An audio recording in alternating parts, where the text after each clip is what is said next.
1월 25일 오늘 하나님의 말씀은 역대상 17장 말씀입니다. 16절로 20절 말씀.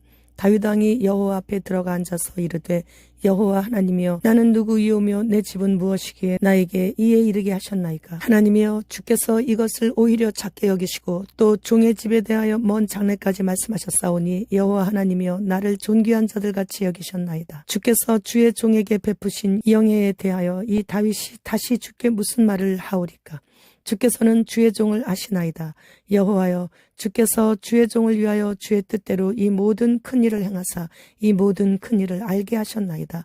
여호와여 우리 귀로 들은 대로는 주와 같은 이가 없고 주 외에는 하나님이 없나이다. 본장은 하나님의 언약궤를 예루살렘으로 안치하고 그에 대해 하나님께 감사의 노래를 지어 부른 다음에 그 후속 조치로서 성전을 건축하고 싶어하는 다윗의 열망과 다윗의 집을 영원히 견고케 하실 것이라고 약속하시는 하나님의 언약과 하나님의 약속에 감격하여 감사드리는 다윗의 모습을 소개하고 있습니다. 하나님께서는 다윗이 하나님의 성전을 건축하는 것을 반대하시는 것과 성전 건축은 다윗의 뒤를 이어 왕위에 오를 아들에 의해 이루어질 것임을 말씀하셨는데 여호와의 이러한 말씀을 나단 선지자로부터 전해 들은 다윗은 자신의 성전 건축 의지가 거절당했음에도 불구하고 하나님의 섭리하심과 그 역사하심에 순종하여 그의 놀라운 은혜에 감사하면서 찬양하였습니다. 하나님께서는 우리가 선한 의도로 하나님을 위하여 계획하는 일들 중에서도 이렇게 때로는 받지 않으시는 것들이 있습니다. 다윗은 하나님을 위하여 성전을 건축하고자 하기에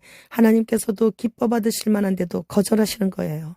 그러나 다윗은 그럼에도 불구하고 과거에 하나님께 받은 은혜가 너무나 커서 그 감격을 잃어버리지 않고 있습니다. 그럼에도 불구하고 하나님께서는 오늘 본문에서 다윗의 자손들까지 복주신다는 약속에 감격하는 거예요. 다윗은 현재도 과분하다고 고백하면서 이것을 오히려 작게 여기시고 종의 집에 대하여 먼 장래까지 말씀하시오니 나를 존귀한 자들같이 여기시고 계시다고 감사 찬양하고 있는 것입니다. 그래서 다윗은 사람의 귀로 들은 역사상 주님과 같은 분이 없기에 주님 외에는 하나님이 없다고 고백하고 있는 거예요. 다윗은 아버지의 양 몇 마리를 치고 있을 때 사무엘이 자신의 집에 왔을 때도 자신만 빼고 다 그 자리에 앉을 정도로 자신은 참으로 미약한 그런 존재였었기에 도대체 나는 누구이오며 내 집은 무엇이기에 자신이 왕이 될 수 있게 해주셨느냐고 지금도 믿기지가 않는 듯 그렇게 질문하고 있는 것이에요. 또한 다윗은 여호와께서 약속하신 대로 실행하셔서 다윗의 집을 영원히 견고하게 세워주시기를 간구하고 있습니다.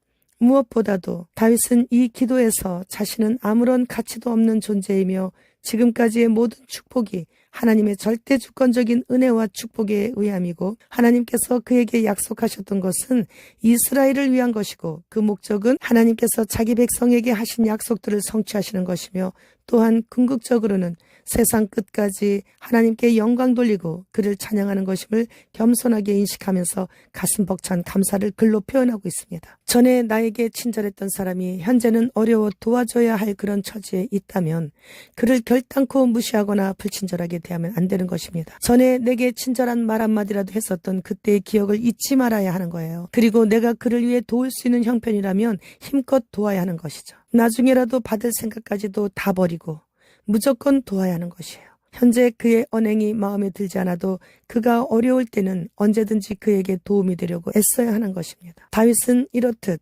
과거에 받은 하나님의 은혜에 대해 계속해서 잊지 않고 지금까지 감사를 드리고 있는 거예요. 그런 자에게는 미래의 축복이 주어지는 것은 당연한 것이겠죠. 하나님께서는 은혜를 잊지 않고 두고두고 감사하는 자에게 하나님의 은혜를 끊기지 않고 계속 흐르는 물처럼 부어주십니다. 그렇게 하나님의 은혜는 그것을 받은 자가 아닌 그 사실을 깨닫고 감사할 줄 아는 자에게 두고두고 꿈만 같은 커다란 복으로 계속 갚아주십니다. 저는 지난날의 천하디 천한 삶 속에서 아무런 의미도 없이 그저 하루하루 살아가면서 빨리 주님께로 가기만을 기다리며 아이러니하게도 세월만 허송했던 그런 시절이 있었어요. 따라서 지금까지 허송 세월로 날려버린 그 시간들을 제외한 현재 남은 시간만큼은 오직 주님의 나라와 그의 의를 위해서만 살고 싶은 소원을 이룰 수 있게 해주시길 원하고 있는 것이죠. 사우디아라비아의 사막이 홍수가 내린 이후 푸르게 녹지로 변해가자 사막 인근의 주민들은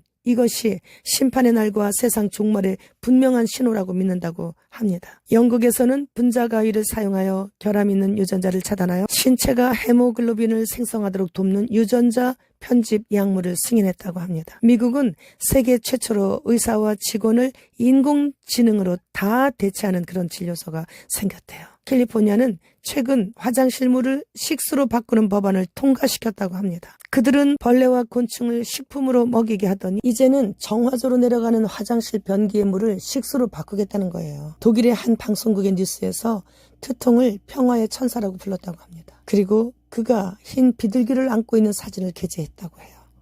2004년도에는 그가 다시 돌아옵니다. 주님, 어서 오시옵소서. 나라나타.